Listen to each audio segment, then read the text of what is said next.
హరే కృష్ణ. ఓం అజ్ఞానతిమిరాంధస్య జ్ఞానాంజనాశలాకయా చక్షురున్మిళితం యేన తస్మై శ్రీ గురవే నమః. శ్రీ గురుభ్యో నమః.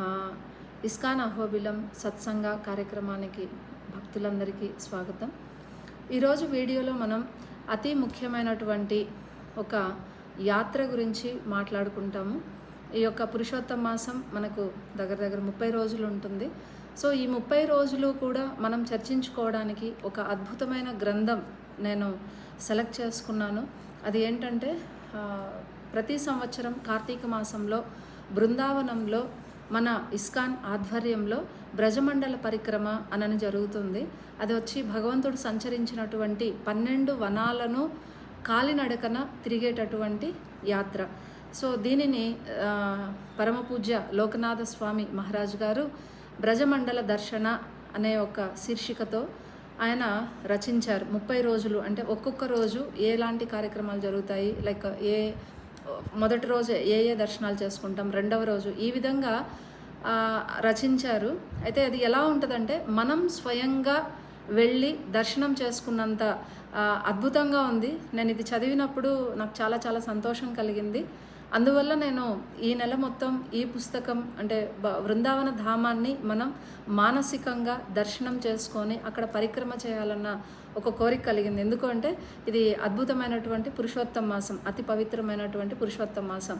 ఒకవేళ కొంతమందికి అవకాశం కలగొచ్చు డైరెక్ట్గా వెళ్ళి బృందావన దర్శనం చేసుకోవడానికి, కానీ కొంతమందికి బాధ్యతలు అవ్వచ్చు, సేవలు అవ్వచ్చు, ఆర్థికమైనటువంటి సమస్యలు అవ్వచ్చు, చాలా కారణాల చేత మనం దర్శనం చేసుకోలేకపోతే మనం ఈ యొక్క గ్రంథం ద్వారా లోకనాథ్ స్వామి మహారాజ్ గారి కృపచేత మనం ప్రతిరోజు ఈ గ్రంథం నుండి రోజుకు ఒక రోజులో చేసినటువంటి పరిక్రమ వివరాలన్నింటినీ కూడా మనం చర్చించుకుంటాము.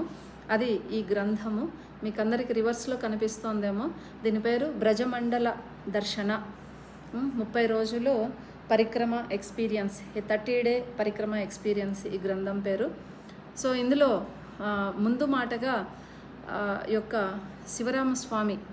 సో ఇది చెప్పే ముందు నేను ఒక చిన్న ఎందుకు ఈ ఇన్స్పిరేషన్ కలిగిందో నా యొక్క చిన్న అనుభవం మీకు చెప్తాను. నేను కొత్తగా ఇస్కాన్లోకి జాయిన్ అయినప్పుడు తిరుపతిలో నేను భక్తురాలైంది. అప్పుడు మా శిక్షాగురు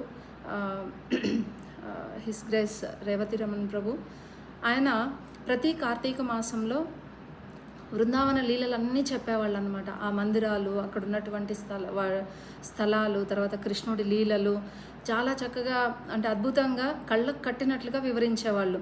అప్పుడు నేను కొత్తగా జాయిన్ అంటే ఇస్కాన్ పరిచయం అయ్యాక కార్తీక మాసంలో ప్రతిరోజు వచ్చేవాళ్ళం. ఆ ఫస్ట్ టైం నేను రెగ్యులర్గా రావడం ఆ నెలలోనే, అదే నెలలోనే ఈ బృందావన లీలలు వినడం జరిగింది. తర్వాత అట్లా ఒక 2-3 సంవత్సరాలు వరుసగా అదే విధంగా విన్న తర్వాత రాధారాణి కృపచేత బృందావనం వెళ్ళే భాగ్యం దొరికింది. 2000లో అనుకుంటాను, 2001లో. సో అలా వెళ్ళినప్పుడు అక్కడ మళ్ళీ ప్రభుజీ మాకు ఆ స్థలం చూపించి వివరిస్తున్నప్పుడు నాకైతే ఎస్పెషల్లీ పర్సనల్ ఫీలింగు కొత్తగానే అనిపించలేదు. అసలు నేను ఆల్రెడీ చూసేసాను చాలాసార్లు అన్న భావనే కలుగుతోంది అనమాట. ఎందుకంటే చెవుల ద్వారా, మనసు ద్వారా దర్శనం అయిపోయింది అప్పటికే, శ్రవణం ద్వారా. కాబట్టి అది కొత్తగా అనిపించలేదు. అది నాకు అంటే లైక్ అందువల్లనే మేబీ నాకు మనసులో ఆ ఇన్స్పిరేషన్ కలిగిందేమో. మీ అందరికీ కూడా ఎవరైతే ఈ వీడియో చూస్తారో వాళ్ళందరికీ ఇలాంటి లాభం ఈ పురుషోత్తమ మాసంలో కలుగుతుంది అన్న ఒక ఆశ, ఉద్దేశంతో ఈ వీడియో చేస్తున్నాము. సో మనం యొక్క సబ్జెక్ట్లోకి వెళ్ళిపోదాం మనం. సో ఇక్కడ ఈ యొక్క బ్రజమండల దర్శన పుస్తకానికి యొక్క శివరామస్వామి, పరమపూజ్య శివరామస్వామి, ఆయన హంగేరీలో 150 ఎకరాల్లో ఈ యొక్క ప్రకృతి వ్యవసాయం చేత అన్ని న్యాచురల్గా పండిస్తూ స్వయం అంటే దాన్ని సెల్ఫ్ సస్టైనబుల్ అంటారనమాట, స్వయం సమృద్ధి సాధించేశారు మహారాజ్ గారు అక్కడ. సో ఆ మహారాజ్ గారు ముందు మాట రాస్తూ ఒక విషయాన్ని చెప్పారు. అంటే శ్రీ చైతన్య చరితామృత నుంచి ఒక శ్లోకాన్ని ఉదహరించారు. ఈ బుక్ ఎంత ముఖ్యమైనది మనకి అనేసి. సో ఆ శ్లోకం నేను చదివి వినిపిస్తాను. కృష్ణం స్మరణ్ జనం చాస్య ప్రేష్టం నిజ సమేహితం తత్తత్కథారతశ్చాసౌ కుర్యాద్వాసం వ్రజే సదా. ఈ శ్లోకము చైతన్య చరితామృతం మధ్యలీల 22వ అధ్యాయం 160వ శ్లోకం శ్రీ చైతన్య మహాప్రభు చేత చెప్పబడింది.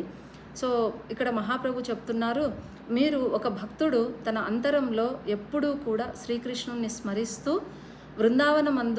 బృందావనంలో ఆ శ్రీకృష్ణుడికి ఒక అంటే శుద్ధ భక్తుడు ఎవరైతే ఉంటారో ఆ శుద్ధ భక్తుడిని ఎంచుకోవాలంట.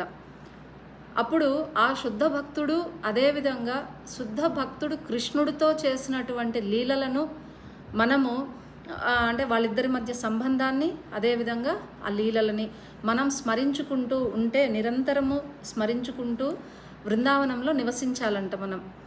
ఒకవేళ శారీరకంగా నివసించలేకపోతే మానసికంగా నివసించాలి అని శ్రీ చైతన్య మహాప్రభు చెప్తున్నారు ఇక్కడ. సో ఇది శివరామస్వామి గారు ఇచ్చినటువంటి అతి అద్భుతమైనటువంటి ఒక ఉదాహరణ మనకి. ఎందుకు మనం మానసిక దర్శనం బృందావనాన్ని చేసుకోవాలి అంటే మహారాజు గారు అందులో ఒక్క పాయింట్ పట్టుకున్నారు. ఏమంటే, ఒకవేళ శారీరకంగా నివసించలేకపోతే మానసికంగా బృందావనంలో నివసించండి అని చెప్పారనమాట. ఇది చాలా ముఖ్యమైనటువంటి విషయం. ఎందుకంటే మనం బృందావనంలో కాదు, మనలో బృందావనం ఉండాలి. ఇది చాలా చాలా ముఖ్యమైనది. సెంటిమెంట్గా వెళ్ళి బృందావనంలో ఉండడం కంటే కూడా ఉండాలి. అది అందరికీ రానటువంటి అదృష్టము. వచ్చిన వాళ్ళు కూడా వాళ్ళు ఎంతో సుకృతి, రాధారాణి యొక్క ప్రత్యేకమైన కృప ఉండడం చేత వాళ్ళు అక్కడ ఉంటారు. సో అలాంటి వాళ్ళ కృప మన మీద కూడా ఉండాలని కోరుకుందాం మనం. సో ఒకవేళ అలా ఉండలేని పక్షంలో అట్లీస్ట్ మన మనసులో బృందావనాన్ని మనం స్థాపించుకోవాలి. అదేవిధంగా ఇంకొక ముఖ్యమైనటువంటి ఒక ఉదాహరణ చాలా అద్భుతమైనది. అది అంటే ఎంత ప్రాముఖ్యము వ్రజలీల మహత్యంలో లోక్నాథ్ మహారాజ్ గారు రెఫర్ చేశారు దీన్ని, ఈ యొక్క ఉదాహరణని. ఈ యొక్క వ్రజభక్తి విలాస అధ్యాయం 1లో ఈ ముఖ్యమైనటువంటి విషయం వివరించబడింది. ఏంటి ఆ ముఖ్యమైన విషయం ఇన్నిసార్లు చెప్తున్నారు మీరు అంటే కనుక, ఈ యొక్క వ్రజధామంలో ఉన్నటువంటి 55 రకాల వనాలు ఉన్నాయి. అవన్నీ కూడా భగవంతుడి యొక్క శరీరంలోని 55 భాగాలతో సమానం. అంటే స్వయంగా శ్రీకృష్ణుడి శరీరమే ఈ వ్రజధామము అనే విషయాన్ని ఇక్కడ చెప్పారు. నేను దాన్ని మీకు యథాతథంగా చదివి వినిపిస్తాను. ఎందుకంటే కొన్ని విషయాలు నేను మర్చిపోవచ్చు. అన్ని ఈ కలియుగంలో ముఖ్యంగా ఒక వయసు దాటాక మనం అన్నీ కూడా నోటెడ్ చేసుకోలేను కాబట్టి నేను చదివి వినిపిస్తాను మీకు. ఓకే. సో విష్ణు రహస్యం గ్రంథంలో ఈ విధంగా చెప్పబడింది. 55 వనాలు భగవంతుడి యొక్క 55 శరీర భాగాలతో సమానము. సో అందులో కొన్ని మొదటి శ్రేణికి చెందినవి, కొన్ని ద్వితీయ శ్రేణికి చెందినవి. మధురాధామం, మధుర తెలుసు కదా, భగవంతుడి యొక్క పుట్టిన జన్మస్థానం, అది శ్రీకృష్ణుడి జన్మస్థానం మధుర. సో మధుర హృదయము, భగవంతుడి యొక్క హృదయం. మధువనం, భగవంతుడి యొక్క నాభి. కుముదవన మరియు తాళవన, వక్షస్థలం యొక్క 2 భాగాలు. ఈ 2 వనాలు వక్షస్థలం యొక్క 2 భాగాలు భగవంతుడికి. అదేవిధంగా వృందావనము ప్లస్ మయూరవనం, ఈ 2 కూడా భగవంతుడి యొక్క నుదురు భాగం. బహుళవనం, మహావనం, భగవంతుడి యొక్క 2 జబ్బలు. అదేవిధంగా బాండీరవనం, కోకిలవనం, ఈ 2 కూడా భగవంతుడి యొక్క 2 హస్తాలు. ఖదీరవన మరియు భద్రకవన, ఈ 2 కూడా భగవంతుడి యొక్క భుజస్కంధాలు. ఛత్రవన, తర్వాత లోహజంగవన, ఈ 2 కూడా భగవంతుడి యొక్క నేత్రాలు. తర్వాత బిల్వవనం, భద్రవనం, ఈ 2 కూడా భగవంతుడి యొక్క 2 చెవులు. కామ్యవనం, భగవంతుడి యొక్క గడ్డం. త్రివేణి మరియు సఖీకూప, ఈ 2 కూడా భగవంతుడి యొక్క 2 పెదాలు. విహ్వల మరియు ఇతర కొన్ని వనాలు కలిపి భగవంతుడి యొక్క దంతాలు. సురభివనం, భగవంతుడి నాలుక. మానేనింగిత వనం, ముక్కు. శేషసాయి మరియు పరమానందవన, ఈ 2 కలిపి భగవంతుడి యొక్క ముక్కు పుటాలు. కరేల, కామాయి, ఈ 2 కూడా భగవంతుడి యొక్క పిరుదులు. కర్ణవన మరియు కృష్ణాక్షి పనక, ఈ 2 కూడా భగవంతుడి యొక్క మర్మావయవాలు. నందనవన, భగవంతుడి యొక్క శిరస్సు. ఇంద్రవనం, భగవంతుడికి వీపు. శిక్షావన, చంద్రవన, లోహవన, నందగ్రామ, శ్రీకుండ ఈ 5 కూడా శ్రీకృష్ణుడి యొక్క కుడి చేతి 5 వేళ్ళు. గర్హస్థాన, లలితాగ్రామ, బర్సాన, గోకులం, బలదేవ ఈ 5 కూడా భగవంతుడి యొక్క ఎడమ చేతి 5 వేళ్ళు. తర్వాత గోవర్ధన, జావత, సంకేతవన, నారదవన, మధువన ఇవి భగవంతుడి యొక్క ఎడమ కాలి వేళ్ళు. మృద్వన, జాహ్నువన, మేనకావన, కాజలివన, నందకూపవన ఇవి భగవంతుడి యొక్క కుడికాలి వేళ్ళు. ఈ విధంగా శ్రీ బృందావన ధామం స్వయంగా, ఎస్పెషల్లీ వ్రజధామం స్వయంగా భగవంతుడి యొక్క శరీరం, భగవంతుడి యొక్క స్వరూపం. ఇక్కడ మనము ఈ మరి ఇంత ప్రశస్తమైనటువంటి బృందావనం ఎప్పటి నుంచి ఉంది? ఈ బృందావనం కృష్ణుడు ఉన్న సమయంలోనూ ఉన్నదా? సో ఇక్కడ ఈ యొక్క బృందావనం గురించిన రెఫరెన్స్ మనకి సత్యయుగంలో ఉంది, అదేవిధంగా త్రేతాయుగంలో ఉంది, ద్వాపర యుగంలో ఎలాగో మనకు తెలుసు. సత్యయుగంలో ఎలా అంటే ధ్రువ మహారాజు కథ మనందరికీ తెలుసు కదా. ఆయన సవతి తల్లి చేత అవమానించబడినప్పుడు తల్లి ఓదారుస్తూ భగవంతుణ్ణి ప్రార్థించు, నీ కష్టాలన్నీ పోతాయి అని ఆమె ఉపదేశించినప్పుడు తల్లి ఆయన అడవికి వెళ్ళి తపస్సు చేయాలని వెళ్తాడనమాట ఆ చిన్న బాలుడు. సో ఆ అడవి ఏదో కాదు, మధువనం. ఈ రోజుకి మనం ఆ వనాన్ని మనం దర్శించవచ్చు వ్రజమండల పరిక్రమాలు. సో ఆ విధంగా సత్యయుగంలో కూడా ఈ యొక్క బ్రజమండలం గురించి వివరణ ఉంది. అదేవిధంగా త్రేతాయుగంకి వచ్చేటప్పటికి శత్రుఘ్నుడు అంటే రాముల వారి తమ్ముడు, ఆయన లవణాసుర అనేటటువంటి ఒక రాక్షసుణ్ణి ఈ మధువనంలోనే సంహరించారన్నమాట. ఇంకా ద్వాపరయుగం వచ్చేటప్పటికి మనందరికీ తెలిసిందే, శ్రీకృష్ణుడు 12 వనాల్లో ఆయన ఎన్నో లీలలు, అనంతమైన లీలలన్నీ ఆయన చేశారనమాట. ఇక కలియుగానికి వచ్చినట్లయితే మన యొక్క వైష్ణవ ఆచార్యులందరూ కూడా ప్రతి ఒక్కరూ ఈ యొక్క బృందావన ధామాన్ని దర్శనం చేసుకున్నారు. ఎలా అంటే ఎక్కడి నుంచి మొదలవుతుంది? ఈ యొక్క శ్రీ చైతన్య మహాప్రభు యొక్క పరమ గురువు ఎవరు? మాధవేంద్రపురి, ఆయన దర్శనం చేసుకున్నారు.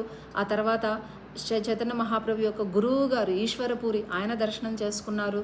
శ్రీ చైతన్య మహాప్రభు 1515లో కార్తీక మాసం చివరి రోజు ఆయన బృందావనం వచ్చారు. అక్కడికి వచ్చిన తర్వాత ఆయన 2 నెలల పాటు బృందావనంలోనే ఆయన స్టే చేసినారు. అదేవిధంగా అందరూ పంచతత్వ అంటే అద్వైతాచార్య, నిత్యానంద, తర్వాత గదాధర పండిట్, అదేవిధంగా శ్రీవాసాచార్య వీళ్ళందరూ కూడా ఈ యొక్క వ్రజమండలంలో నివసించారు. ఆ తర్వాత వస్తే నిత్యానంద మహాప్రభు యొక్క వైఫ్, భార్య, ఆమె జాహ్నవా మాత, ఆమె కూడా బృందావనంలో నివసించారు. ఈ విధంగా 6 మంది గోస్వాములు, ముఖ్యంగా ఒక రూప, సనాతన, గోపాల భట్ట, రఘునాథ భట్ట, రఘునాథ దాస, జీవ గోస్వామి వీళ్ళందరూ కూడా 6 మంది గోస్వాములు కూడా బృందావనంలో నివసించారు. ఎందుకంటే శ్రీ చైతన్య మహాప్రభు యొక్క ఉపదేశం ప్రకారం ఇక్కడ ఉండి మీరు భగవంతుడు లీలలు జరిగినటువంటి ప్రదేశాలను అన్నీ కూడా మీరు మళ్ళీ వెలికి తీయాలి. అదేవిధంగా ఈ యొక్క సనాతన ధర్మం మీద, తర్వాత ఈ యొక్క భక్తియుక్త సేవ గురించి మీరు ఎన్నో గ్రంథాలు రచించాలని ఒక ఉపదేశం ఇచ్చినప్పుడు ఆ గోస్వాములందరూ కూడా బృందావనంలోనే నివసించారు. అదేవిధంగా మన వైష్ణవ పరంపరలో గౌడీయ ఆచార్యులందరూ కూడా లైక్ ఉదాహరణకి లోక్నాథ్ మహారాజు, భూగర్భ గోస్వామి, లోక్నాథ్ గోస్వామి, అదేవిధంగా శ్రీల కృష్ణదాస కవిరాజ గోస్వామి వీళ్ళందరూ కూడా వ్రజధామంలో నివసించారనమాట. తర్వాత రఘునాథ్ దాస్ గోస్వామి ఆయన రాధాకుండలో నివసించారు. అదేవిధంగా ఒకసారి ఏమైందంటే ఈ యొక్క జీవ గోస్వామి దగ్గర మన నరోత్తమ్ దాస్ ఠాకూర్, శ్రీవాస్ పండిట్ వాళ్ళిద్దరూ కూడా శాస్త్రాలు అధ్యయనం చేయాలని వ్రజధామంకి వచ్చారు. అలా వచ్చినప్పుడు వాళ్ళిద్దరూ కూడా ఒక కోరిక ఎక్స్ప్రెస్ చేశారు. ఏమంటే చైతన్య మహాప్రభు ఏ విధంగా అయితే బృందావన పరిక్రమ చేశారో, చైతన్య మహాప్రభు అందులో వ్రజమండల పరిక్రమ చేశారు. సో ఆ పరిక్రమని మేము కూడా చేయాలనేసి జీవ గోస్వామిని అడిగితే అప్పుడు జీవ గోస్వామి ఒక రాఘవ పండిట్ని సహాయం చేయడానికి పంపించారు. అప్పుడు రాఘవ పండిట్ కేవలము కృష్ణుడి లీలలే కాకుండా శ్రీ చైతన్య మహాప్రభు ఆ బ్రజమండల పరిక్రమలో ఏ లీలలు చేశారో అవి కూడా ఎక్స్ప్లెయిన్ చేశారనమాట. ఈ విధంగా శ్రీల 17వ శతాబ్దంకి వచ్చేటప్పటికి శ్రీల విశ్వనాథ చక్రవర్తి ఠాకూర్ ఆయన రాధాకుండ దగ్గర నివసించారు. అదేవిధంగా జగన్నాథ్ దాస్ బాబాజీ అంటే ఈ యొక్క జగన్నాథ్ దాస్ బాబాజీ ఆయన 6 నెలలు వృందావన్ ధామంలో, 6 నెలలు ఈ యొక్క మాయాపూర్లో నివసించేవాళ్ళు అనమాట, నవద్వీప్లో. ఈ విధంగా ఆచార్యులందరూ కూడా మనకు ఉదాహరణ సెట్ చేశారు బృందావనం అనేది ఎంత ఇంపార్టెంట్ అనే దానికి. ఆ తర్వాత తీసుకుంటే మనకి లేటెస్ట్గా భక్తి వినోద్ ఠాకూర్ మహారాజ్ అంటే ఈ యొక్క భక్తి సిద్ధాంత సరస్వతి ఠాకూర్ మహారాజ్ వారి తండ్రి భక్తి వినోద్ ఠాకూర్ గారు రాధాకుండ దగ్గర నివసించేవాళ్ళు. 1932 ఈ యొక్క భక్తి సిద్ధాంత సరస్వతి మహారాజ్ అంటే శ్రీల ప్రభుపాదుల వారి యొక్క గురువు గారు ఆయన కూడా ఈ యొక్క బృందావనంలో ఎక్కువ సమయం గడిపేవాళ్ళు. 1932 అంటే ఈ బ్రజమండల పరిక్రమ ఎక్కడ మొదలైంది అనే చరిత్ర తీసుకున్నట్లయితే 1932లో భక్తి సిద్ధాంత సరస్వతి గోస్వామి ఠాకూరుల వారు ఆయన కొన్ని వేల మంది గౌడీయ వైష్ణవులతో ఈ పరిక్రమ మొదలుపెట్టారు. ఆ తర్వాత మధ్యలో కొంచెం ఇబ్బందులు ఎదురయ్యి అది కంటిన్యూ అవ్వలేకపోయింది. కానీ మళ్ళీ శ్రీల ప్రభుపాదుల వారి శిష్యులు దానిని మళ్ళీ రీగెయిన్ చేశారు, మళ్ళీ మొదలు పెట్టారనమాట. అదేవిధంగా శ్రీల ప్రభుపాదుల వారు శ్రీల ప్రభుపాదుల వారు ఎప్పుడైతే మహారాజ్ గారు అంటే భక్తి సిద్ధాంత సరస్ మహారాజ్ గారు ఈ యొక్క బ్రజమండల పరిక్రమ మొదలు పెట్టినప్పుడు అలహాబాద్ నుంచి ఈ యొక్క మథురాకు వచ్చినారనమాట ప్రభుపాదుల వారు ఆ పరిక్రమలో పార్టిసిపేట్ చేయడానికి. అదేవిధంగా శ్రీల ప్రభుపాదుల వారు 1956వ సంవత్సరం ఆయన పూర్తిగా గృహస్థాశ్రమం నుంచి వానప్రస్థలోకి వచ్చేసి ఆ తర్వాత ఆయన బృందావనానికి పూర్తిగా షిఫ్ట్ అయిపోయినారు 1956వ సంవత్సరంలో. ఎప్పుడు ఆయన ఇస్కాన్ మొదలు పెట్టక ముందు అక్కడికి వెళ్ళి ఎక్కడున్నారు ఆయన శ్రీ శ్రీ రాధా దామోదర్ టెంపుల్లో ఈ యొక్క రూపగోస్వామి సమాధి ఉందన్నమాట. అక్కడ ఆ భజన్ కుటీర్ సమాధి. సో శ్రీల ప్రభుపాదుల వారు అక్కడ ఒక చిన్న గది తీసుకొని ఆ గదిలో కూర్చొని అక్కడే వంట, అక్కడే పడుకోవడం, అక్కడే రాసుకోవడం, చాలా సింపుల్. ఈ రోజుకి మీరు వెళ్తే ప్రభుపాదుల వారి యొక్క సామాన్లు, ఆయన కూర్చున్న స్థలము, బల్ల, మంచము అన్నీ చూడొచ్చు మనం. అందులోనే ఒక చిన్న కిటికీ ఉంటుంది. ఆ కిటికీలోంచి శ్రీల ప్రభుపాదుల వారు రూపగోస్వామి సమాధి మరియు భజన్ కుటీర్ చూస్తూ ఆయన అంటే ఇన్స్పిరేషన్ లైక్ స్పిరిచువల్ ఎనర్జీ పొందేవాళ్ళు అనమాట ఇది మొదలు పెట్టక ముందు.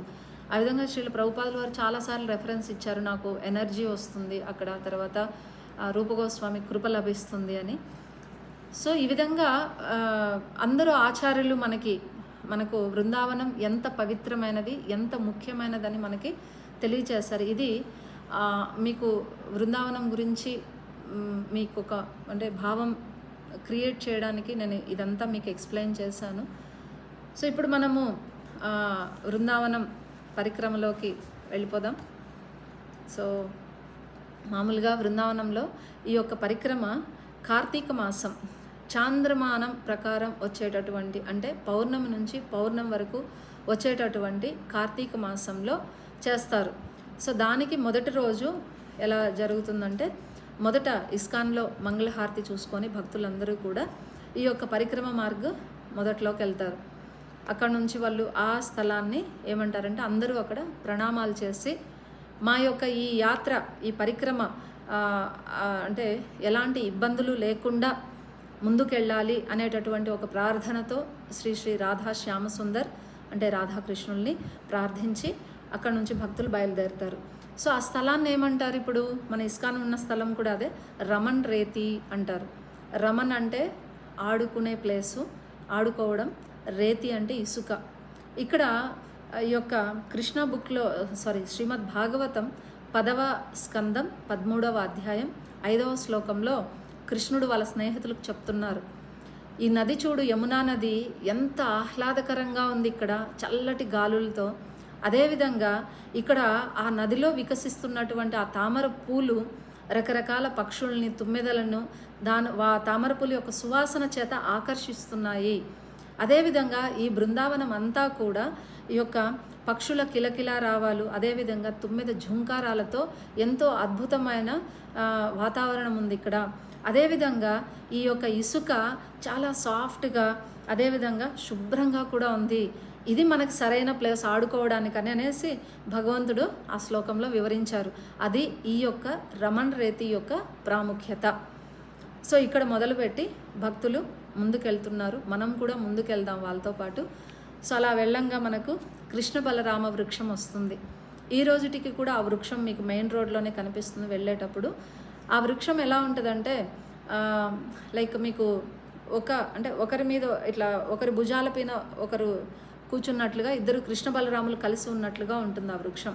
మనం అది దర్శనం చేసుకోవచ్చు. అది దాటిన తర్వాత వరాహ ఘాట. వరాహ ఘాట అంటే అక్కడ ఒక మందిరం ఉంది. ఆ మందిరంలో ఈ యొక్క స్వామి అంటే శ్రీకృష్ణుడు వరాహ రూపంలో, చతుర్భుజ వరాహ రూపంలో పెద్ద విగ్రహం దర్శనమిస్తుంది. సో ఇక్కడ ఒక చిన్న లీల మనం చెప్పుకోవాలి దీనికి సంబంధించి. ఒకసారి శ్రీకృష్ణుడు చిన్నగా బాలుడిగా ఉన్నప్పుడు స్నేహితులందరూ కూడా చూసి ఆ బాలుడిగా ఉన్నప్పుడు ఆయన యొక్క బురదలో ఆడుకుంటున్నారు. మంచి బురద నీళ్ళలో ఆడుకుంటూ ఉన్నారనమాట. అప్పుడు స్నేహితులందరూ చూసి, అరే నువ్వు వరాహంలాగా ఆడుకుంటున్నావు, వరాహంలాగా బురదలో పొల్లుతున్నావు అని చెప్తారనమాట. అప్పుడు శ్రీకృష్ణుడు చెప్తారు, అవును నేను పూర్వజన్మలో వరాహమే అని చెప్పి ఆయన ఆ వరాహ రూపాన్ని స్నేహితులకి దర్శనం చేయించారనమాట. ఆ లీల సందర్భంగా ఆ వరాహ ఘాట ఏర్పడింది. అదేవిధంగా తర్వాత ఆ వరాహ ఘాట దాటిన తర్వాత మీరు గోఘాట వస్తారు. గోఘాట్ అనేది ఏంటంటే ఇప్పుడు ప్రజెంట్ ఇస్కాన్ గోశాల ఉంది. ఈ గోఘాట్లోనే నంద మహారాజు 9 లక్షల ఆవులు 9 లక్షల బర్రెల్ని మెయింటైన్ చేసేవాళ్ళు అనమాట అప్పట్లో ఈ యొక్క గోఘాట్లో. అది దాటి మీరు ముందుకు వెళ్ళిన తర్వాత కాళీయ హృద అని వస్తుంది. ఈ యొక్క శ్రీమద్ భాగవతంలో 10వ స్కందం 16వ అధ్యాయం 62వ శ్లోకంలో చెప్పబడింది. ఈ కాళీయ ఘాట్ దగ్గర ఎవరైనా కూడా స్నానం చేస్తే స్నానం అనేది చాలా ఇంపార్టెంట్ ఇక్కడ. ఎవరైతే స్నానం చేస్తారో అదేవిధంగా ఈ యొక్క తీర్థాన్ని తీసుకెళ్ళి ఏ దేవీ దేవతలకు ఎవరికైనా అర్పిస్తారో, అదేవిధంగా ఉపవాసం ఉండి కృష్ణుడిని పూజిస్తారో, అక్కడ కాళీయమర్దనుడి రూపంలో ఉన్నటువంటి కృష్ణుడిని పూజిస్తారో వాళ్ళు అన్ని రకాలైనటువంటి పాపాల నుంచి కూడా విముక్తి పొందుతారు అని శ్రీమద్ భాగవతంలో చెప్పబడింది. అదేవిధంగా ఇక్కడ ఒక కదంబ చెట్టు ఉందన్నమాట.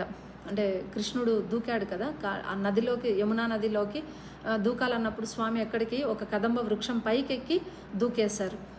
అలా దూకినప్పుడు భిన్నాభిప్రాయాలు ఉన్నారు. ఆ చెట్టు ఒక్కటి ఎలా బతికింది అనే దానికి. ఎలా బతికిందంటే ఆ భగవంతుడి యొక్క పాద పద్మ అంటే రకరకాల వివరణలు ఉన్నాయి, పురాణాలు, శాస్త్రాలు, ఆచార్యుల ప్రకారం కూడా. వాటిల్లో ఒక 2-3 రకాలు ప్రభుపాదులు అంటే మహారాజ్ గారు రాశారు ఇందులో. సో దాంట్లో చెప్పబడింది ఏమంటే ఈ యొక్క భగవంతుడి యొక్క పాదపద్మం తాకిన వెంటనే చెట్టుకు మళ్ళీ ప్రాణం వచ్చింది. అంటే ఎందుకు ప్రాణం వచ్చిందంటే ఈ కాళీయుడి యొక్క విషం ఏదైతే ఉందో ఆ విషము హోల్ బృందావనంలో అన్ని చెట్లు, వనాలు, నీళ్లు అన్నీ కూడా విషమయం అయిపోయినాయి. అందులోకి దిగినటువంటి ఆవులు కూడా నీళ్లు చనిపోతున్నాయి అన్నమాట. మనుషులు, ఆవులు, గోపబాలకులు అందరూ చనిపోతున్నారు. సో అప్పుడు అందువల్ల ఈ చెట్టు కూడా ఎలా చనిపోలేదు అని అంటే, సో ఒక వివరణ ఏమంటే ఆల్రెడీ చనిపోయింది కానీ కృష్ణుడి యొక్క పాదం తగలగానే చెట్టు మళ్ళా బతికింది అని చెప్తున్నారు. ఇంకొక వివరణ ప్రకారం గరుడ, శ్రీ మహావిష్ణువు యొక్క వాహనం గరుడ భగవానుడికి తెలుసు, అంటే కృష్ణుడు వస్తారని, కాబట్టి కొన్ని అమృతపు చుక్కలను ఆ చెట్టుకి ఇచ్చారు అనేసి ఇంకొక వివరణ కూడా ఉందన్నమాట. ఈ విధంగా మనము ఈ యొక్క కాళీయ ఘాట్ దర్శనం చేసుకొని చక్కగా అక్కడ కృష్ణుడు కాళీయుడి పడగల మీద నాట్యం చేసేటటువంటి బాలకృష్ణుడు రూపమే ఉంటుంది విగ్రహం అక్కడ. ఆ దర్శనం మనం చేసుకుంటున్నాం. ఆ తర్వాత ఇది దాటి వెళ్ళిన తర్వాత మనం ద్వాదశాదిత్య తిల మరియు రాధా మదనమోహన మందిరం దర్శనం చేసుకుంటాం. ఈ రాధా మదనమోహన మందిరం, ద్వాదశాదిత్య తిల ఏంటంటే మీరు నడిచి వెళ్ళేటప్పుడు యమునా నది ఎడం పక్కన వస్తుంది, కుడి పక్కన ఈ యొక్క రాధా మదన్మోహన్ టెంపుల్ వస్తుంది. చాలా హైట్లో ఉంటుంది, కొన్ని మెట్లు మనం ఎక్కాలి, చాలా హైట్ మెట్లు ఉంటాయి. అలా ఎక్కాలి మనం. ఆ పర్వతాన్ని ఏమంటారంటే ద్వాదశ ఆదిత్య తిల అంటారు. అంటే ఈ ద్వాదశాదిత్య తిల ఏంటంటే, ఒకసారి భగవంతుడికి చలికాలంలో చాలా అంటే ఆవుల్ని కాసే సమయంలో ఆ చలి వల్ల చాలా చాలా వణుకులాగా వచ్చేసి ఆయన వల్ల కాలేదన్నమాట. చాలా ఆనందమయ్య అంటే చాలా చలి పుట్టేస్తుంది. ఎస్పెషలీ కాళీయ లీల తర్వాత, కాళీయ లీలకి నీళ్ళలో ఎక్కువసేపు ఉన్నారు కదా, అప్పుడు ఈ చలికాలపు చలికి భగవంతుడికి ఇబ్బంది కలుగుతుంటే సూర్యుడు 12 సూర్యుళ్ళుగా వచ్చి చక్కటి వెచ్చటి కిరణాలతో, తన వెచ్చని కిరణాలతో భగవంతుడికి చాలా సౌకర్యంగా వెచ్చదనాన్ని అందించారంట. అందువల్ల ఈ యొక్క పర్వతాన్ని ద్వాదశాదిత్య తిల, ద్వాదశ ఆదిత్య అంటే 12 సూర్యులు, తిల అంటే పర్వతం. సో ఈ విధంగా ఈ పర్వతానికి ద్వాదశ ఆదిత్య తిల అనేటటువంటి పేరు వచ్చిందనమాట. ఇక్కడ ఈ దగ్గరలోనే ఒక సరోవరం ఉంది. ఏంటి ఆ సరోవరం అంటే ప్రస్కందన సరోవరం. అంటే ఈ యొక్క ఇంతమంది సూర్యులు వచ్చి భగవంతుడికి వెచ్చదనాన్ని ఇచ్చేటప్పటికి భగవంతుడి శరీరం చెమట పట్టిపోయిందంట. ఆయన శరీరం నుంచి వచ్చిన చెమటతోటి ఒక పెద్ద సరోవరం ఏర్పడింది. ఆ సరోవరం అతి అద్భుతమైనటువంటి వాసనతో ఉంది. ఆ నీళ్లు ఎంతో సువాసన కలిగి ఉన్నాయి. ఎందుకంటే భగవంతుడి యొక్క చెమట కాబట్టి ఈ దగ్గరలో ఉండేది. బట్ ఇప్పుడు మన ఈ భౌతిక చక్షువులకి కనిపించట్లేదు. ఆల్రెడీ ఆధ్యాత్మికంగా ఎప్పుడూ కూడా ప్రకటమయ్యే ఉంటాయంట. ఇప్పుడు కూడా అక్కడ లీలలన్నీ కూడా అప్రకట రూపంలో జరుగుతూనే ఉన్నాయి. ఏ లీల ఆగలేదు భగవంతుడివి. ఆ తర్వాత మనము మదన్ మోహన్ టెంపుల్ దర్శనం చేసుకుంటాము. ఈ పర్వతం మీదే ఉన్నటువంటి మదన్ మోహన్ టెంపుల్. సో ఈ టెంపుల్ ఏంటంటే, ఇక్కడ శాండిల్య మహర్షి 5000 సంవత్సరాల క్రితం భగవంతుడు భగవద్ధామానికి తిరిగి వెళ్ళిపోయిన తర్వాత పరీక్షిత్ మహారాజా అంతా అయిపోయి వజ్రనాభుడు, ఆయన పరీక్షిత్ మహారాజు యొక్క మనవడు వజ్రనాభుడు యొక్క రాజ్యం పరిపాలన చేసేటప్పుడు శాండిల్య మహర్షి చెప్పారనమాట. సో భగవంతుడి యొక్క విగ్రహాలను నువ్వు ప్రతిష్ఠించాలి. ఎక్కడ ఏ ప్లేసుల్లో అయితే లీలలు జరిగాయో అక్కడ ప్రతిష్ఠించాలి, పూజలు జరగాలి, మందిరాలు కట్టించి.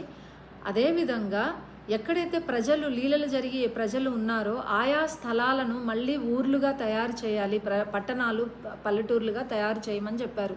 ఎందుకంటే భగవంతుడు వెళ్ళిపోయిన తర్వాత ఆయా స్థలాల్లో ఎవరు లేరనమాట. అలా ఉండకూడదని శాండిల్య మహర్షి ఇలాగ ఉపదేశించారు వజ్రనాభుడికి. అయితే వజ్రనాభుడు 16 విగ్రహాలు తయారు చేయించారు. కానీ మనకు ముఖ్యంగా 3 విగ్రహాలు మాత్రమే దర్శనమిస్తున్నారు. ఆ 3 విగ్రహాల్లో ఎవరి ఆదేశం ప్రకారం చెక్కించారంటే ఉత్తరాదేవి. ఉత్తర ఎవరు? అభిమన్యుడు తల్లి కదా, అభిమన్యుడు భార్య, పరీక్షిత్ మహారాజు తల్లి. సో ఆమె చివరిగా శ్రీకృష్ణుణ్ణి ప్రత్యక్షంగా చూసినటువంటి వ్యక్తి ఆవిడ ఒక్కరే ఉన్నారు ప్రస్తుతానికి. వజ్రనాభుడి సమయానికి కృష్ణుణ్ణి ప్రత్యక్షంగా చూసిన వ్యక్తి ఉత్తర మాత్రమే. సో ఆమె ఏ విధంగా అయితే వర్ణించిందో భగవంతుడి రూప లావణ్యాలను, అదేవిధంగా ఈ 3 విగ్రహాలను చెక్కించారు. అయితే 3 విగ్రహాలు పూర్తిగా భగవంతుడి రూపం చూపించలేదు, కానీ ఒక్కొక్క విగ్రహం ఒక్కొక్క భాగాన్ని చూపించిందనమాట. భగవంతుడి నిజ రూపాన్ని చూపించింది. సో 3 విగ్రహాలు ఏవేవంటే రాధా మదన గోపాల్, గోపీనాథ, గోవిందదేవ. ఇందులో మదన గోపాల్నే మనం ఈ కాలంలో మనం మదన మోహన్ అంటున్నాము. మొదట్లో మదన గోపాల్ అనే పిలిచేవారు. సో మదన గోపాల్ విగ్రహంలో కృష్ణుడి యొక్క నిజమైన రూపం ఈక్వల్గా ఉంటుందన్నమాట. ఈ విగ్రహంలో ఉన్నట్లే స్వామి రూపం కూడా ఒరిజినల్గా ఉంటుంది. సో ఎలా అంటే, ఎక్కడి నుంచి అంటే నడుము దగ్గర నుంచి పాదాల వరకు శ్రీకృష్ణుడి ఒరిజినల్ రూపం మదన మోహన్లో ఉంది. అదేవిధంగా గోపీనాథ్ విగ్రహంలో ఆయన గోపీనాథ్ కంఠం నుంచి నడుము వరకు సేమ్ శ్రీకృష్ణుడికి ఎలాంటి ఫీచర్స్ ఉన్నాయో అలానే ఉన్నారు. అదేవిధంగా గోవిందదేవ, ఆయన కృష్ణుడి యొక్క ఫేసు గోవిందదేవుడి యొక్క ఫేసు ఒకేలాగా ఉంటుంది. ముఖ పద్మం అంటే ఎగ్జాక్ట్ కాకపోయినా 99% మ్యాచ్ అవుతుంది. ఇది వివరించారనమాట. సో ఇక్కడ ఈ యొక్క మదన గోపాల్ విగ్రహము అన్ని సంవత్సరాలు అంటే వాళ్ళు ప్రతిష్ట చేశారు వజ్రనాభుడు. ఆ తర్వాత ఇవన్నీ కూడా మళ్ళా వెనక్కి అంటే ఆయన తర్వాత ఇవన్నీ కూడా మళ్ళా అప్రకటమైపోయానమాట. సో అప్పుడు ఆ అద్వైతాచార్య ఎప్పుడైతే బృందావనం వచ్చారో ఆయన ఒక వట వృక్షం కింద మదన గోపాల్ కళ్ళలోకి వచ్చి చెప్పారు, నేను పలానా చోట ఉన్నాను, నన్ను వెలికి తీయండి అని చెప్పేసి. ఆ ప్లేస్ని, ఆ వటవృక్షాన్ని అద్వైత వట అంటారు. ఈ యొక్క రాధా మదన్ మోహన్ టెంపుల్ నుంచి కొంచెం దూరమే, అంటే ద్వాదశాదిత్యతల నుంచి కొంచెం దూరంలోనే అద్వైత వట ఉంటుంది. అయితే అద్వైతాచార్య ఏం చేశారు, ఈ యొక్క మదన్ గోపాల్ని తీసుకుని మహావనంకి వెళ్ళిపోయినారు. అక్కడ కొద్ది రోజులు ఉన్నారనమాట. మహావనంలో శ్రీ చైతన్య మహాప్రభు కూడా ఈ యొక్క మదన్ గోపాల్ దర్శనం చేసుకున్నారు.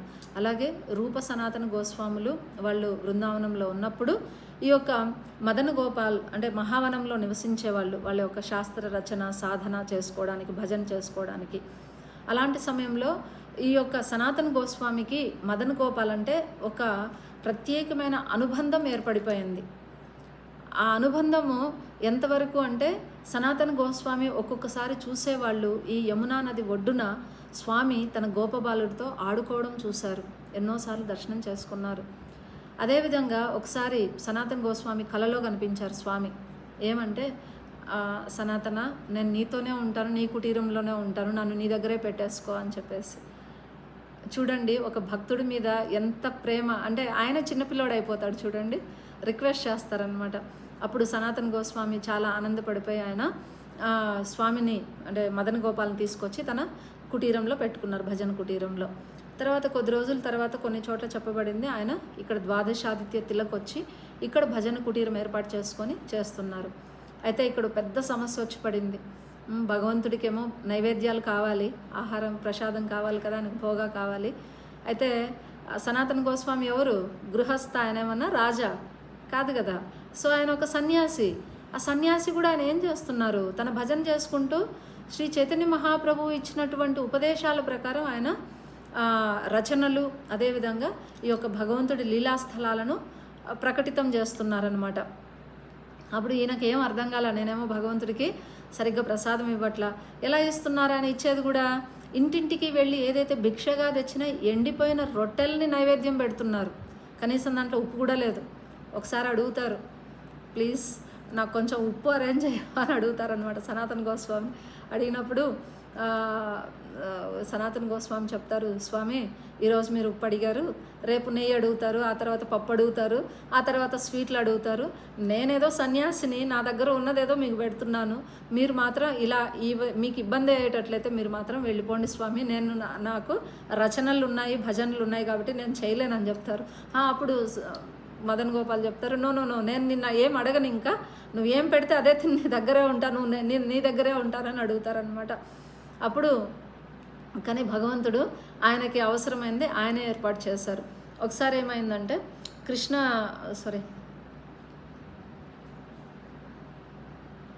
కృష్ణదాస్ కపురా అనేటటువంటి ఒక వ్యక్తి అంటే సాల్ట్ బిజినెస్ చేస్తాడు ఆయన. ఆ సాల్ట్ బిజినెస్ చేస్తూ ఆయన యమునా నదిలో వెళ్ళేటప్పుడు అక్కడ ఇసుక తిన్నెల్లో ఈ పడవ ఇరుక్కుపోతుంది. అప్పుడు ఈయనకేం అర్థం కాక సనాతన గోస్వామి దగ్గరకు వచ్చి అడుగుతారు, స్వామి ఎలాగా అనేసి అని అడిగితే సనాతన గోస్వామి చెప్పారు, వెళ్ళి మదన్ గోపాల్ని ప్రార్థించు, అంతా మంచి జరుగుతుంది అని చెప్పారు. అప్పుడు ఆయన వెళ్ళి మదన్ గోపాల్ని ప్రార్థించిన వెంటనే ఈ యొక్క పడవ కదలడం ప్రారంభమవుతుంది. అప్పుడు ఆయన పడవను తీసుకొని వెళ్ళిపోయి దూరదేశాలకు వెళ్ళి సాల్ట్ అమ్మినప్పుడు చాలా ఎక్కువ లాభం వచ్చింది. అప్పుడు ఆయన తిరిగి వచ్చి మళ్ళా ఈ యొక్క ఆ లాభంతో ఇప్పుడున్నటువంటి ఎర్రరాతి మందిరాన్ని నిర్మించారు మదన్ గోపాల్కి. ఇప్పుడు మనం చూడొచ్చు ఆ మందిరాన్ని. అదేవిధంగా ఈ విధంగా మదన్ గోపాల్ మందిరం ఏర్పడింది. అయితే ఈ యొక్క మదన్ గోపాల్ కోసం సనాతన గోస్వామి యొక్క భజన కుటీరం కూడా దగ్గరలోనే ఉంది, పక్కనే ఉంటుంది. అయితే ఈ మదన్ గోపాల్ దగ్గర రాధారాణి లేరు, ఓన్లీ మదన్ గోపాలే ఉన్నారు అని ఆలోచించి ఈయన పురుషోత్తమ జన అనేటటువంటి రాజు ఎవరైనా అంటే ప్రతాపరుద్ర మహారాజు యొక్క కుమారుడు.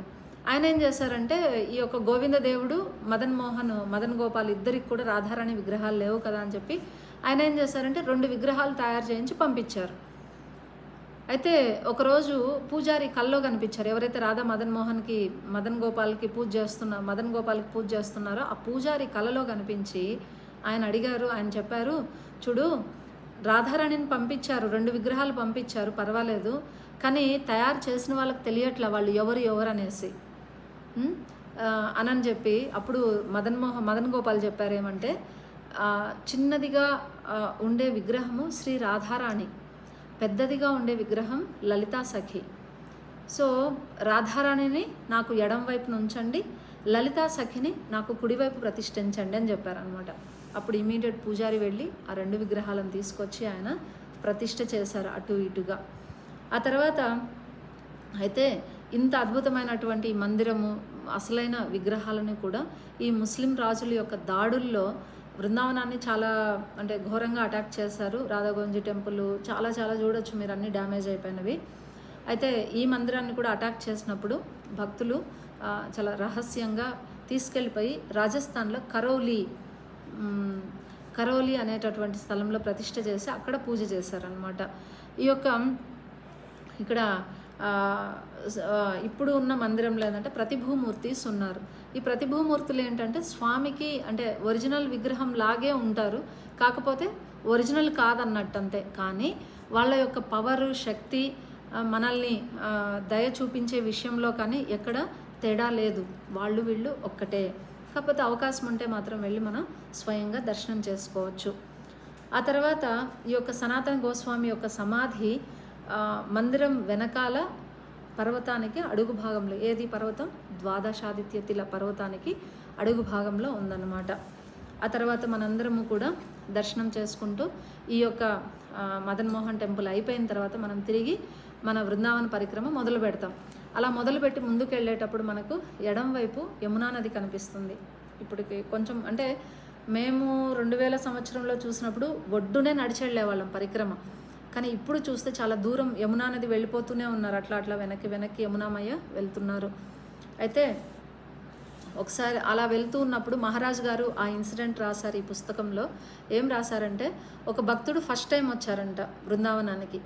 అలా వచ్చినప్పుడు ఆయన అడుగుతున్నారంట, అయ్యో నేను అంటే కృష్ణా బుక్లో ఏం చదివానో అలా మాత్రం అస్సలు లేదు, ఎంత అద్భుతమైన వర్ణన ఉంది, ఎన్నోసార్లు చదివా నేను, కానీ ఈ యొక్క బుక్లో అలాంటి యొక్క అసలు సంబంధమే లేదు, ఇక్కడ అసలు అలాంటి వాతావరణమే లేదు, ఎంత మురికి బురద, ఈ మురుగునీళ్ళు ఇవన్నీ ఉన్నాయని చెప్పేసి ఆయన చాలా అప్సెట్ అయిపోయినారనమాట.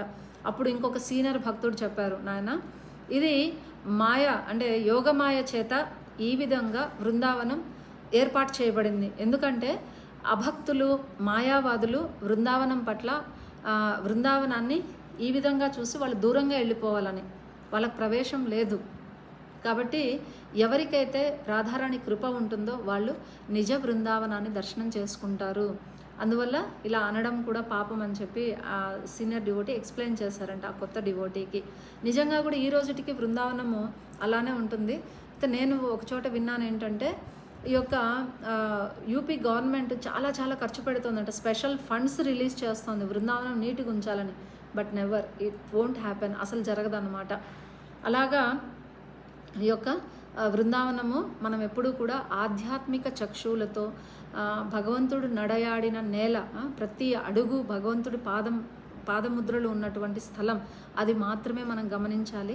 సో భక్తులందరూ మీరు ఎప్పుడైనా బృందావనం వెళ్తే మాత్రం దయచేసి ఈ భావంతో వెళ్ళకండి, అశుభ్రంగా ఉందనే భావన మాత్రం తెచ్చుకోకండి. ఎందుకంటే మీరు కేవలం భగవన్ లీలలను, కృష్ణుడు ఆ సమయంలో ఎలా ఇక్కడ తిరిగారు అనేటటువంటి ఆ భావన మాత్రమే మీ మనసులో ఉండేటట్లు చూసుకుంటే మీరు బృందావన దర్శనం అవుతుంది, లేదంటే మాత్రం జరగదు.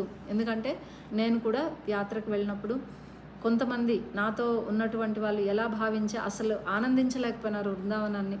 అది అంటే ఒకరిద్దరు కొంతమంది తెలియని వాళ్ళు ఉంటారు కదా వాళ్ళు. సో ఎవరైతే ఈ వీడియో చూస్తున్నారో వింటున్నారో వాళ్ళు మాత్రం అలాంటి అపరాధం ఎన్నటికీ చేయొద్దు. సో ఇక్కడ నుంచి మనం దాటి ఇలా ఎడం వైపు యమునా నది మనం అలా ఇంకా పరిక్రమ నడుచుకుంటూ వెళ్తున్నట్లయితే కుడి పక్కన మళ్ళీ మనకి ఇమ్లీతల అనేటటువంటి ఒక స్థలం కనిపిస్తుంది. ఇమ్లీతల అంటే ఇది ఒక చింత చెట్టు ప్లేసు. ఈ స్థలం ఏంటంటే ఈ యొక్క బృందావన్ లీలల్లో శ్రీకృష్ణుడు ఈ చెట్టు కింద కూర్చొని ఎప్పుడు రాధారాణిని గురించి ధ్యానం చేసేవాళ్ళంట. రాధారాణి పట్ల విరహభావంలో ధ్యానించేవాళ్ళు, ఆమెను అంటే స్మరించుకుంటూ ఉండేవాళ్ళు. అప్పుడు ఒక్కొక్కసారి కృష్ణుడు మామూలుగా నీలమేఘ శ్యాముడు, కానీ ఆ సమయంలో ఎప్పుడైతే ఆయన రాధారాణిని స్మరించుకుంటూ ధ్యానిస్తూ ఉంటారో అప్పుడు ఆయన శరీరం బంగారు వర్ణంలోకి మారిపోయేదంట. ఈ స్థలం యొక్క మహత్యం. ఈ కలియుగంలో శ్రీ చైతన్య మహాప్రభు సమయంలో ఆయన అక్రూర ఘాట్లో నివసించేటప్పుడు మహాప్రభు అప్పుడప్పుడు వచ్చి ఈ చెట్టు కింద కూర్చొని కృష్ణుడి లీలలను కృష్ణ రూపంలో ఉన్నప్పుడేమో రాధారాణిని స్మరించేవాళ్ళు, ఇప్పుడేమో కృష్ణుడే కానీ రాధారాణి భావంలో బంగారు వర్ణంలో వచ్చారు ఈ కలియుగంలో శ్రీ చైతన్య మహాప్రభు. ఈ రూపంలో ఆయన ఎవరిని స్మరిస్తున్నారు? మళ్ళా కృష్ణుని స్మరిస్తున్నారు. కాబట్టి బంగారు వర్ణంలో ఉన్నటువంటి మహాప్రభు, గౌరంగ మహాప్రభు ఈ యొక్క శ్యామ వర్ణంలోకి మారిపోయేవాళ్ళంటే ఈ చెట్టు కింద. అంత అద్భుతమైనటువంటి స్థలం ఇమ్లీతల. ఈ రోజుకి మీరు చక్కగా అక్కడ చైతన్య మహాప్రభు విగ్రహము ఇదంతా చూడొచ్చు. అక్కడ మనం ఆ ఒరిజినల్ చెట్టు ఉంది ఇంకా అక్కడే. ఆ తర్వాత మనం ఇమ్లీతల దాటి ముందుకు వెళ్ళినట్లయితే శృంగారవట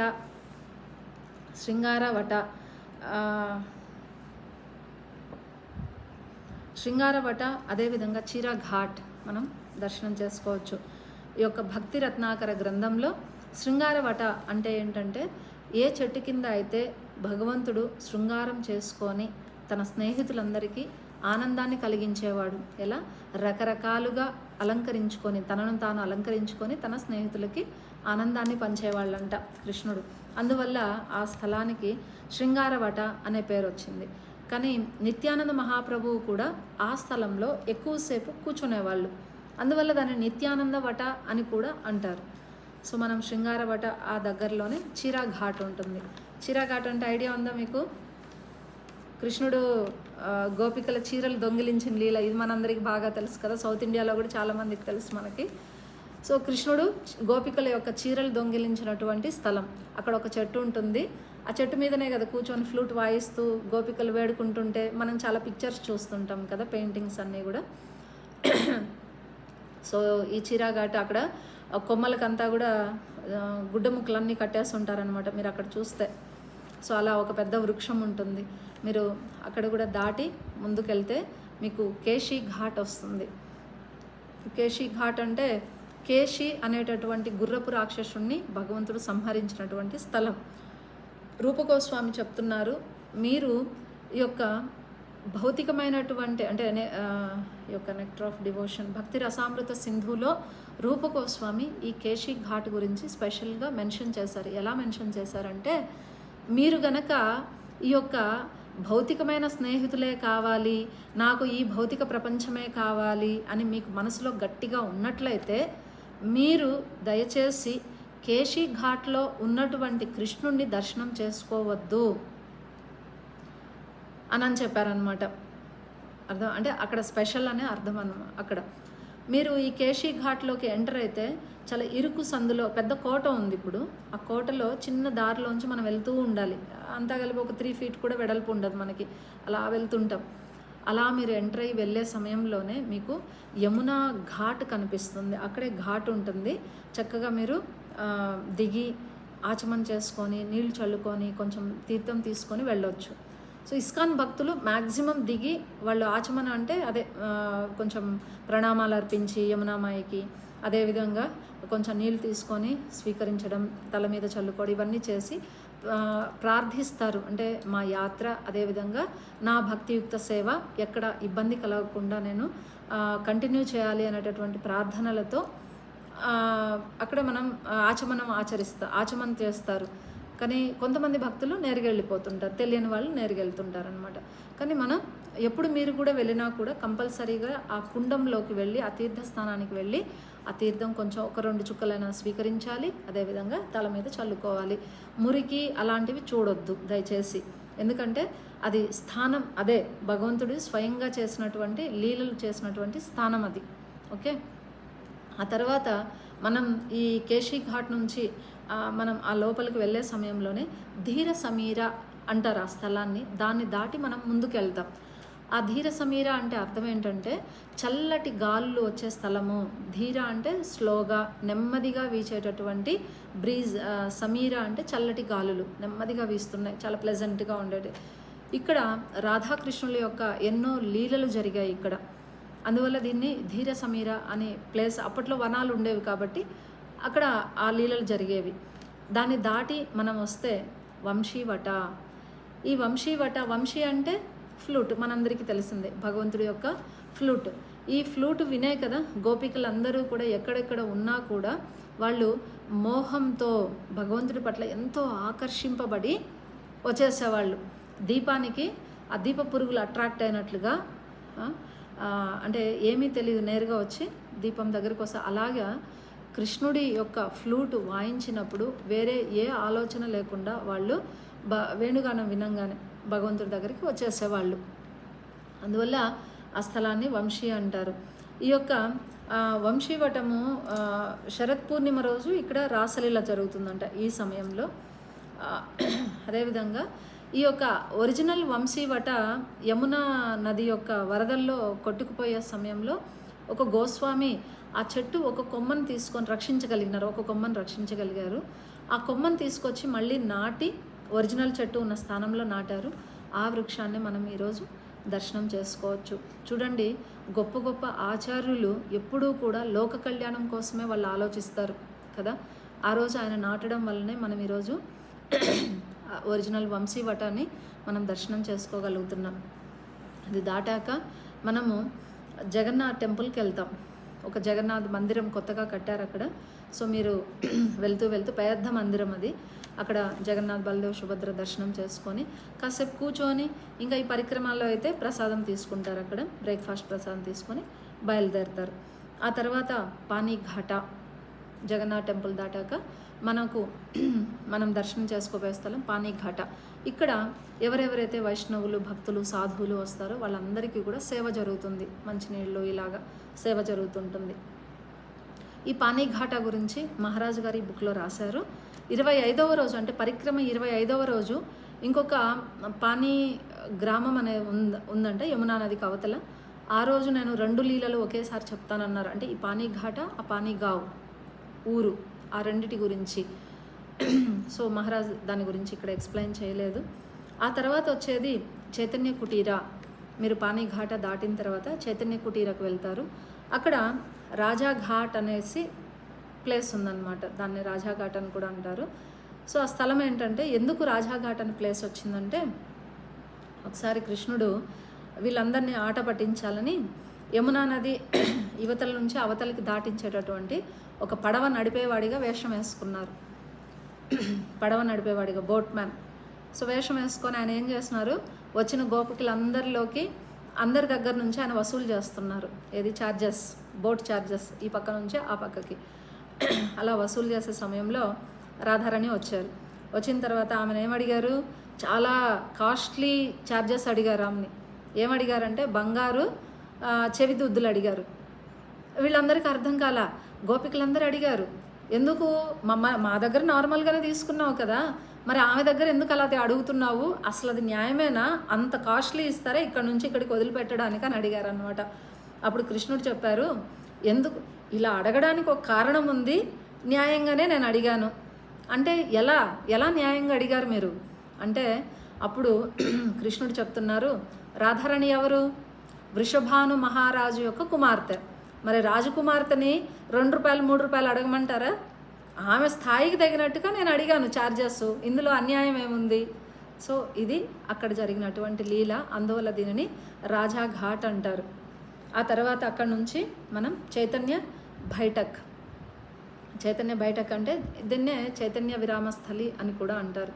శ్రీ చైతన్య మహాప్రభు బృందావన పరిక్రమ చేసేటప్పుడు ఇక్కడ కూర్చొని ఆయన విరామం అంటే కాసేపు రెస్ట్ తీసుకునేవాళ్ళు. ఇప్పటికీ కూడా ఆ యొక్క వటవృక్షం కింద బయట ఒక చెట్టు కింద చైతన్య మహాప్రభువు కూర్చున్నట్లుగా విగ్రహం ఉంది. ఇప్పుడు కూడా మనం దర్శనం చేసుకోవచ్చు. అయితే ఇక్కడే ఒక జగన్నాథ మందిరం కూడా ఉంది. కేవలం జగన్నాథ్ ఉంటారు. ఈ జగన్నాథ్ మందిరంలో ఉన్నటువంటి ఒక ప్రత్యేకత ఏంటంటే, ఈ జగన్నాథ్ తర్వాత అక్కడ ఉన్నటువంటి ఒక 2 సాలగ్రామాలు ఎవరివంటే మురారి గుప్తా. ఈ మురారి గుప్తా ఆయన చైతన్య లీలలో ఉన్నారు, ఆయన నవద్వీప్ నుంచి వచ్చారు. సో ఆయన వచ్చేటప్పుడు ఆయన ఏం చేశారంటే జగన్నాథ స్వామిని అడిగారు, స్వామి కొద్ది రోజులు మనం బృందావనం వెళ్దాము, సో మీ పర్మిషన్ అయితే మీరు కూడా రావాలా, నేను మిమ్మల్ని కూడా తీసుకెళ్తాను అని చెప్పినప్పుడు సరే జగన్నాథ స్వామి ఒబీడియంట్గా మంచిగానే వచ్చేసారు. ఆయనతో పాటు సాలగ్రామాలు అదేవిధంగా జగన్నాథ్ విగ్రహం అన్నీ తీసుకొచ్చి మురారి గుప్తా ఇప్పుడు ఆ ఉన్న స్థలంలో ఏది జగన్నాథ్ టెంపుల్ చైతన్య బయటకు అక్కడ చక్కగా జగన్నాథ్ విగ్రహం పెట్టి ఆయన పూజ చేసుకున్నారు, అన్నీ అయ్యింది. సో ఆయన యాత్ర బృందావన యాత్ర అయిపోయింది. అయిన తర్వాత ఇంకా రిటర్న్ వెళ్ళాలి కదా, అప్పుడు ఇంకా విగ్రహం తీసుకోపోతే రానన్నారు స్వామి, జగన్నాథ స్వామి. ఇది నాది పాత ఇల్లు, నేను ఇంకెక్కడికి రాను, నేను ఇక్కడే ఉంటానని చెప్పి జగన్నాథ స్వామి అక్కడే ఉండిపోయినారు. అది అక్కడ ఉన్నటువంటి లీల, చాలా పాత విగ్రహం. అయితే అక్కడ పూజారి, మనం ఎవరైనా వెళ్తే అడగండి, మహారాజు ఇందులో రాశారేమంటే ఆ పూజారి స్వామి మెడ మీద ఉన్నటువంటి ఆ యొక్క అంగవస్త్రం తీసి చూపించినప్పుడు స్వామికి చెవులు ఉన్నాయంట. జనరల్గా జగన్నాథ స్వామికి చెవులు ఉండవు, కానీ ఆ జగన్నాథ్కి చెవులు ఉన్నాయంట. సో ఆ చెవులను మనం దర్శనం చేసుకోవచ్చు.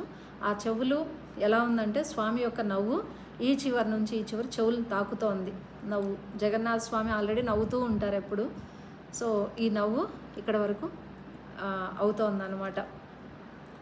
అందువల్ల సో అలాగా అదొక ప్రత్యేకమైన దర్శనం.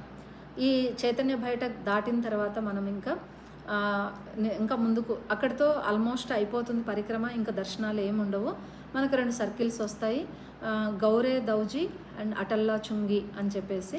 ఈ 2 స్థలాలు కనుక మనం అంటే క్రాస్ చేసినట్లయితే ముందుకెళ్ళి మన యొక్క పరిక్రమ పూర్తయినట్లు, బృందావన్ పరిక్రమ. హరే కృష్ణ. మీ అందరూ కూడా దీన్ని కొంచెం ప్రశాంతంగా విని ఆ యొక్క భగవల్లీలలో మీ మనస్సుని లగ్నం చేస్తారని ఆశిస్తున్నాను. ఇది ఒక అద్భుతమైనటువంటి అవకాశం మనకి బ్రజమండల పరిక్రమ చేయడం అనేది. సో మానసిక యాత్ర, సో మీరందరూ బాగా చేస్తారని నేను ఆశిస్తున్నాను.